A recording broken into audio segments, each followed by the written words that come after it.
আমাদের শত্রু হয়ে দাঁড়িয়েছি। সনাতন ধর্মের লোকেরা সনাতনীদের শত্রু হয়ে দাঁড়িয়েছি। ভগবানকে অনেকে দোষ দিতেছি, ভগবানকে দোষারোপ করতেছি যে কৃষ্ণ নিজেই বর্ণ ভাগ করে দিয়েছেন, আর আমরা বিচার করলে সমস্যা কোথায়? আসলে ভগবান শ্রীকৃষ্ণ কিভাবে ভাগ করেছেন আমরা কি একবার তা জানি? ভগবান শ্রীকৃষ্ণ বলেছেন চতুর্থ অধ্যায় শ্লোক নম্বর 13, চাতুর্বর্ণাং ময়া সৃষ্টম গুণ কর্ম বিভাগস্য তস্যা কর্তরপিমাম বিদ্যা কর্তর অব্যয়ম। আমি চারি বর্ণ সৃষ্টি করিয়াছি বটে, গুণ কর্ম বিভাগস্য, ভগবান গুণ আর কর্ম ভাগ করেছেন। জন্মসূত্রে ভগবান কাউকে ব্রাহ্মণ করণী করেন নাই, জন্মসূত্রে ভগবান কাউকে ব্রাহ্মণত্ব প্রদান করেন নাই। ভগবান কি বলেছেন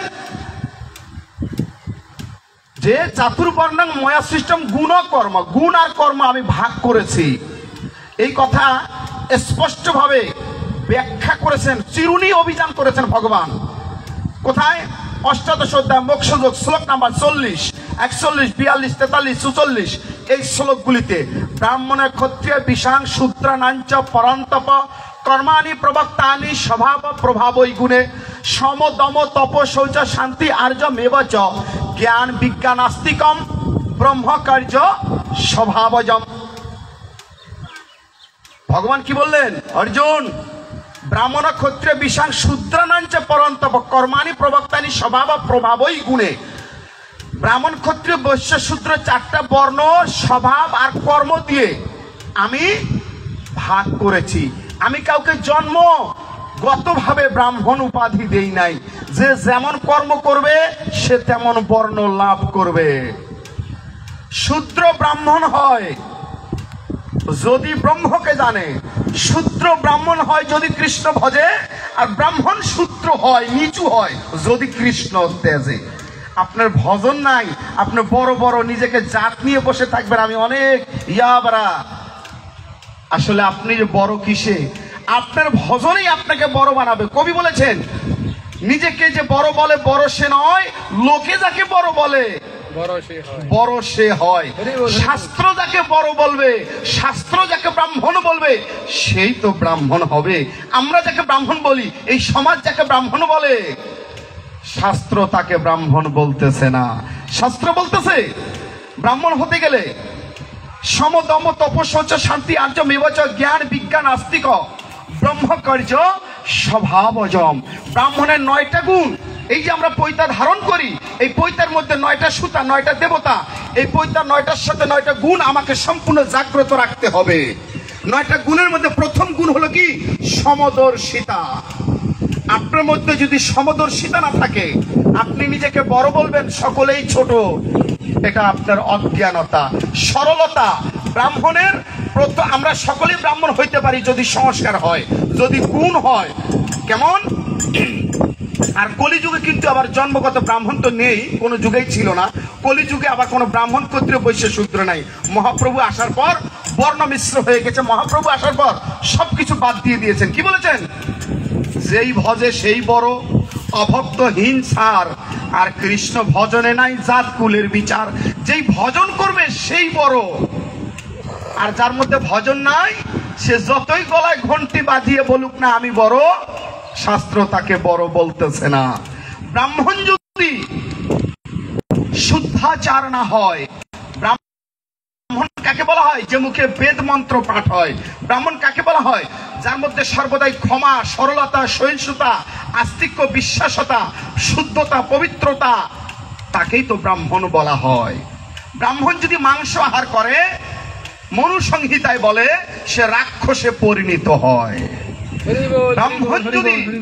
ব্রাহ্মণ যদি নেশা আহার করে, তৎক্ষণাৎ তাকে পরিত্যাগ করার বিধান আছে মনুসংহিতা। ব্রাহ্মণ যদি অনাচার ভাবে, ব্যভিচার ভাবে চলে, ব্রাহ্মণ যদি আমিষ আহার করে, ব্রাহ্মণ যদি নেশা আহার করে, ব্রাহ্মণ যদি বিড়ি, সিগারেট, জর্দা, খৈনি, মদ, গাঁজা, ভাং এগুলি যদি গ্রহণ করে, তাকে শূদ্র থেকে শূদ্র বলে জানবে।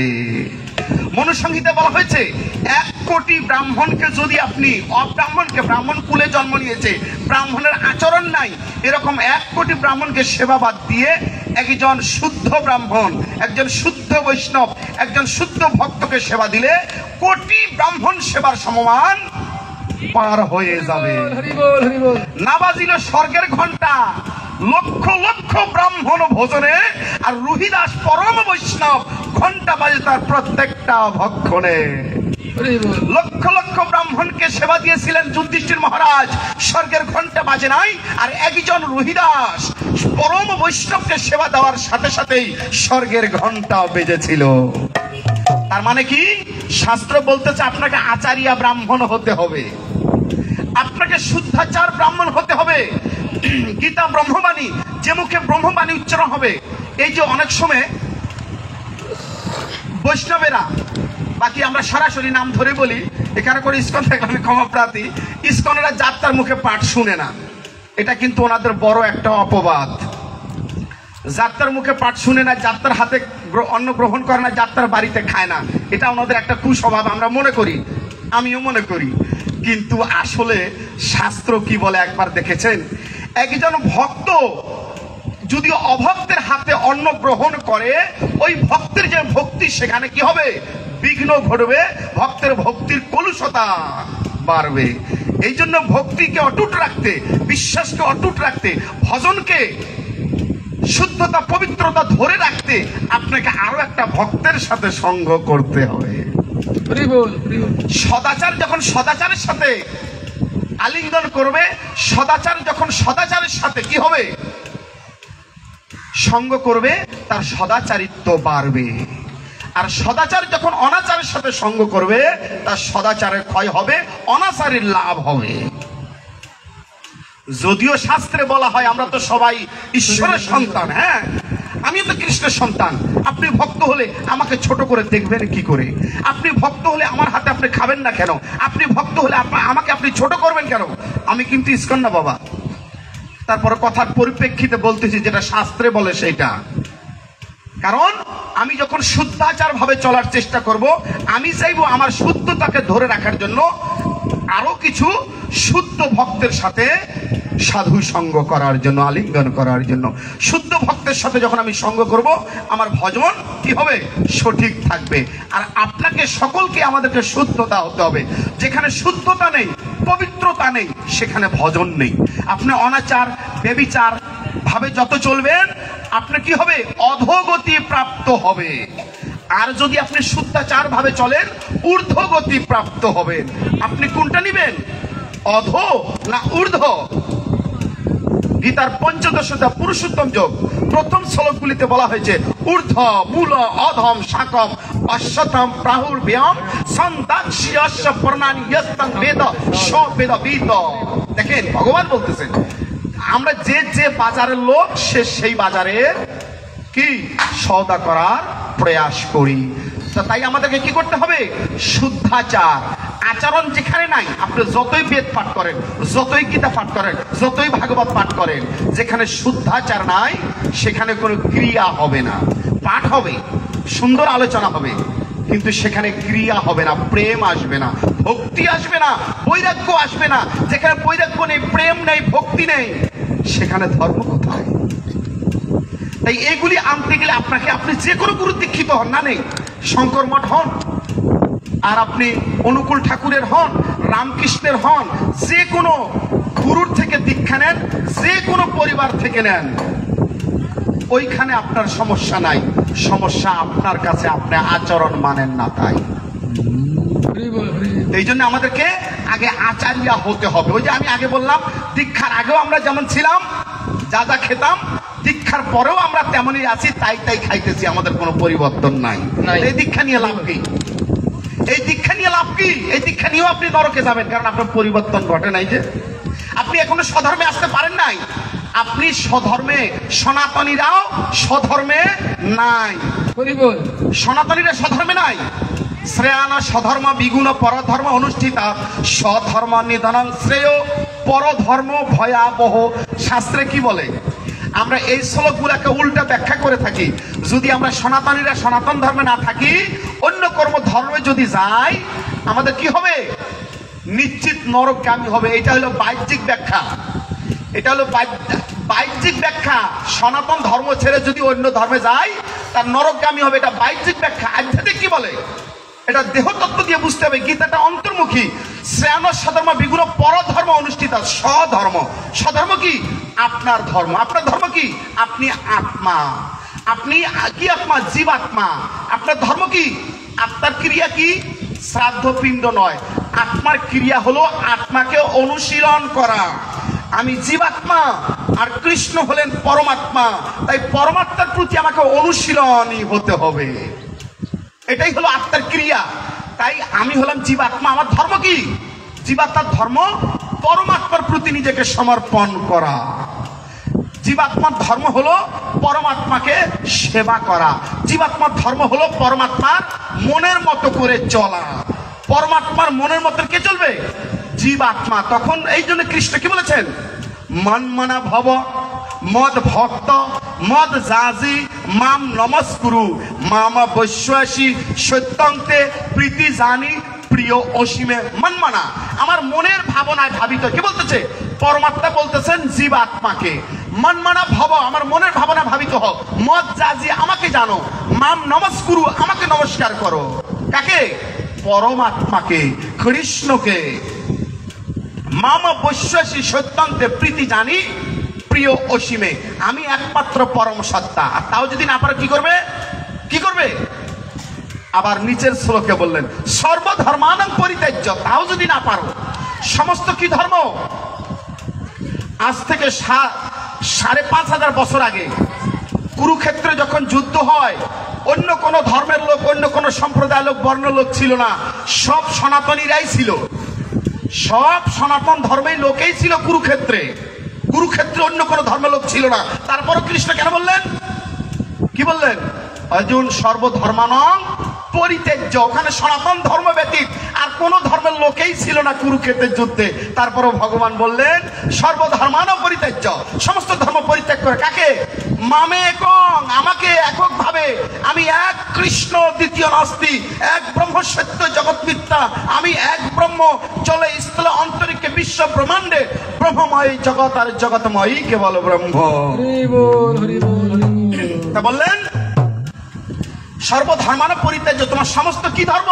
বাহ্যিক ধর্ম, মন গড়া ধর্ম, নিজের মনের মতন চলা ধর্ম, অশাস্ত্র। আপনি যা করতেছেন, যেভাবে চলতেছেন, যা বলতেছেন, যা খাইতেছেন, যেভাবে আপনি জীবনযাপন করতেছেন, যদি শাস্ত্র এটাকে স্বীকার না করে, এটাই আপনার অধর্ম, এটাই আপনার পরধর্ম।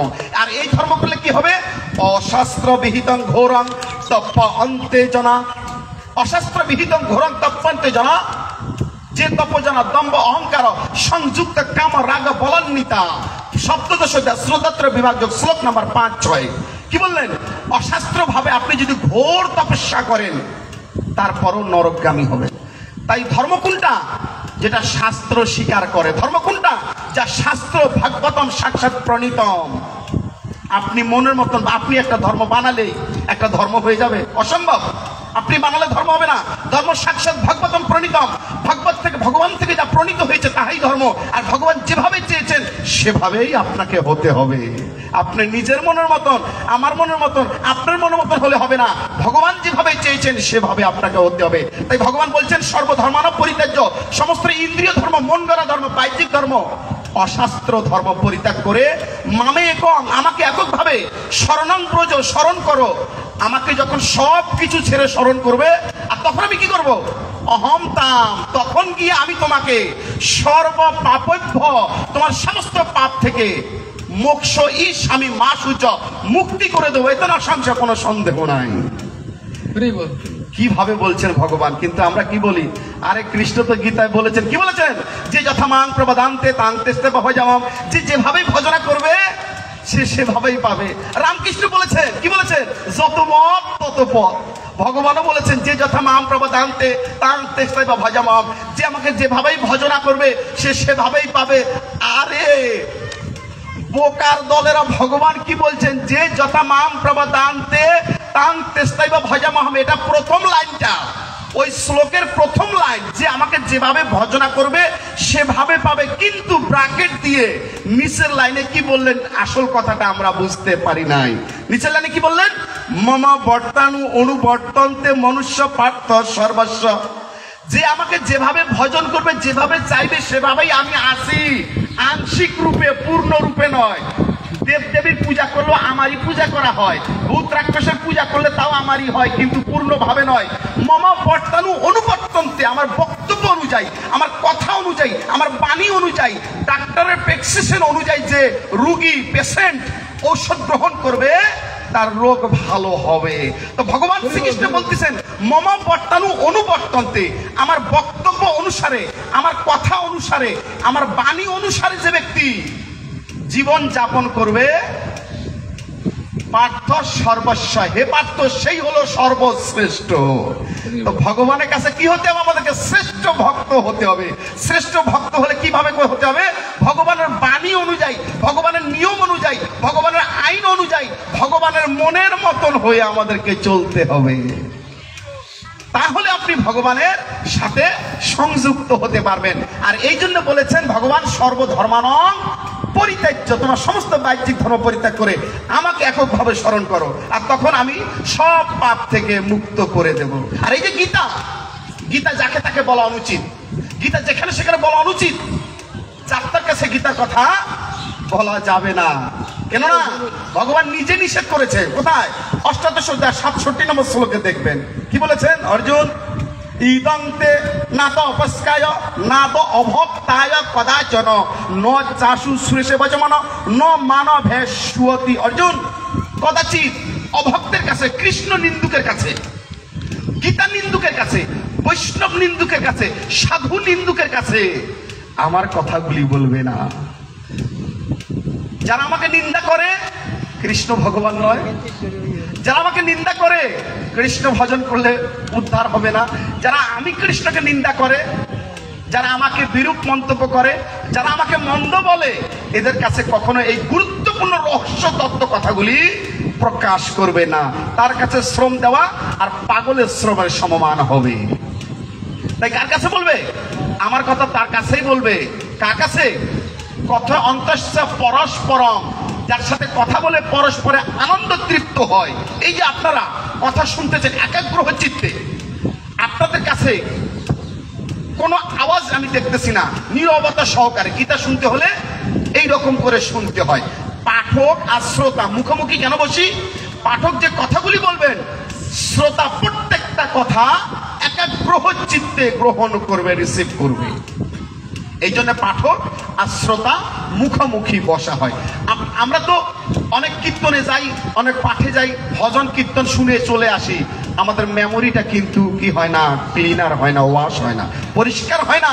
এই জন্য আমরা স্বধর্ম সম্বন্ধে, ধর্ম সম্বন্ধে জানি না, আমাদের অজ্ঞানতা থেকেই যায়। পাঠে গেলে একাগ্র চিত্তে পাঠ শুনতে হবে। ভগবানের কথাগুলি কি বলতেছেন? আপনি গীতা পাঠ করতে পারেন না? না নেই। আপনি শ্লোক উচ্চারণ করতে পারেন না? না নেই। শ্লোক উচ্চারণ করতেই হবে, এমনটা কোনো বাধ্যবাধকতা নেই। আপনি মন দিয়ে শুনবেন। আপনি যে ভাষা বুঝেন সেই ভাষায় তো গীতা পাঠ করা হইতেছে, আপনি সেই ভাষাটা বুঝে হৃদয় অঙ্গম করবেন। এই জন্যে গীতা শুনতে গেলে একাগ্র চিত্তে গীতা শ্রবণ করতে হয়। তাহলে আমরা জানলাম স্বধর্ম কি? নিজ আত্মধর্ম। আর এই জন্যে যে কথা বলতেছিলাম যে চারি বর্ণ ভগবান ভাগ করেন নাই। ভগবান কি বলেছেন? গুণ কর্ম ভাগ করেছেন। আর আমরা কিভাবে ভাগ করেছি? আমরা ভাগ করেছি জাত আর বর্ণ দিয়ে।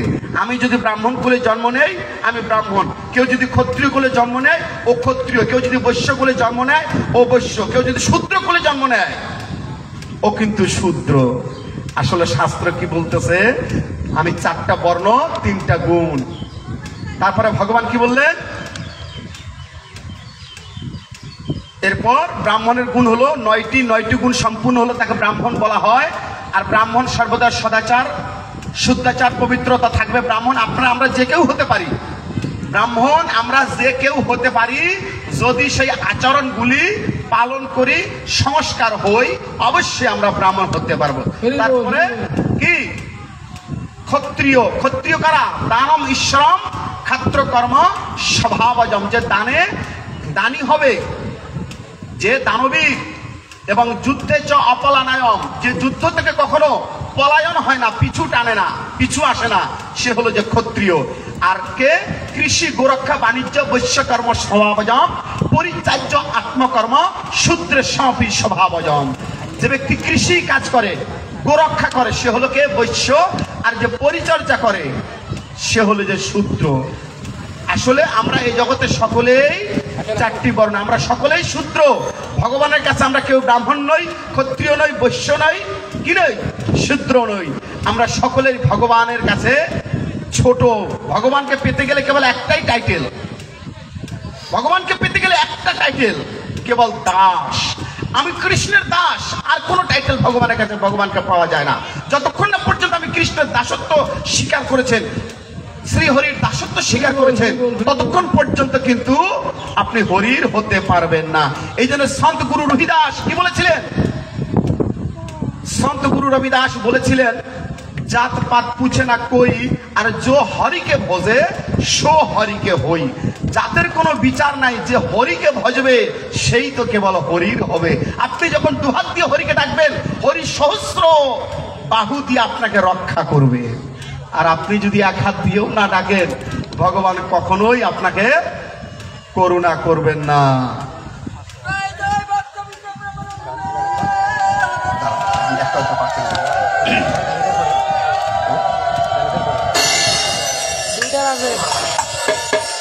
সেই জন্য আপনাদেরকে কি করতে হবে? এরপর কি করতে হবে? আমরা অনেক সময় বিচার দেই, এক মায়েরা আর এক মায়ের কাছে গিয়েও বিচার সালিশ দেই। ছেলে মেয়েদেরকে কি করবেন? ও মায়েরা, কারো কাছে গিয়ে বিচার দিতে হবে না, আর হুদ্দে আর ভাত দেন না। মায়েরা দুইবার কান্দে। একশো ছোট থাকতে ছেলে যখন ভাত খায় না, আরেক বাড়ি যাই বলো, ও আর ফোয়াগা ভাত খান না, হুদ্দা আজ কদিন ধরে কোনো মতে খাইতে পারে না, হুদ্দা না খাই না শুকে গেছে। বড় হইলেও তাও কান্না করে, ওয়া আর হুতে আর ভাত দেন না। বড় হইলেও কান্না, ছেলে ছোট থাকলেও কান্না। তাই ছেলেকে কিভাবে ভাত খেতে হবে? ছেলের কাছে ভাত চাইতে হবে না, ছেলেকে রামের মতন করে তৈরি করতে হবে। ছেলেকে যখন গীতা শিক্ষা দিবেন, ছেলে আপনা আপনি শাস্ত্র অনুপাতে বাবা মাকে সেবা করতে বাধ্য হবে। জয় জয় শ্রীমদ্ ভগবদ্ গীতা গোবিন্দ প্রীত প্রেমানন্দে।